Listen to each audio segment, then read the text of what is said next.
Bonjour et bienvenue dans nos perspectives financières d'aujourd'hui. Rejoignez-nous aujourd'hui pour notre analyse du monde financier, des derniers événements et des dernières informations sur les marchés. Thomas va nous aider aujourd'hui, depuis la salle des marchés. La société de crypto-banque BCB Group est sur la bonne voie pour offrir des règlements instantanés en dollars d'ici à la fin de l'année 2023.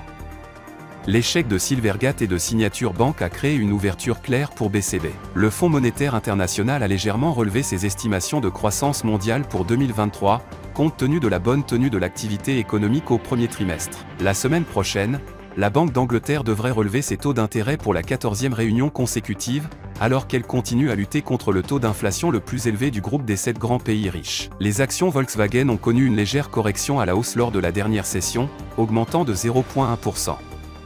L'indicateur CCI indique un mouvement baissier. La paire euro-dollar s'est échangée latéralement lors de la dernière session. L'indicateur ROC donne un signal baissier. Le livre sterling a gagné 0,6% contre le dollar lors de la dernière session. L'indicateur MACD indique un mouvement haussier. Le dollar australien a gagné 0,8% contre le dollar lors de la dernière session. Le signal baissier de l'indicateur stochastique RSI est conforme à l'analyse technique globale. La décision de la Fed sur les taux d'intérêt des États-Unis sera publiée à 18 h, la déclaration de politique monétaire de la Fed des États-Unis à 18 h, la confiance des consommateurs de la France à 6h45. L'indice coïncident du Japon sera publié à 5 h, l'indice économique avancé du Japon à 5 h, l'indice des prix à la consommation de l'Australie à 1h30. Nous espérons que vous avez apprécié nos perspectives du marché d'aujourd'hui. De la part de toute l'équipe, nous vous souhaitons une journée de trading productive.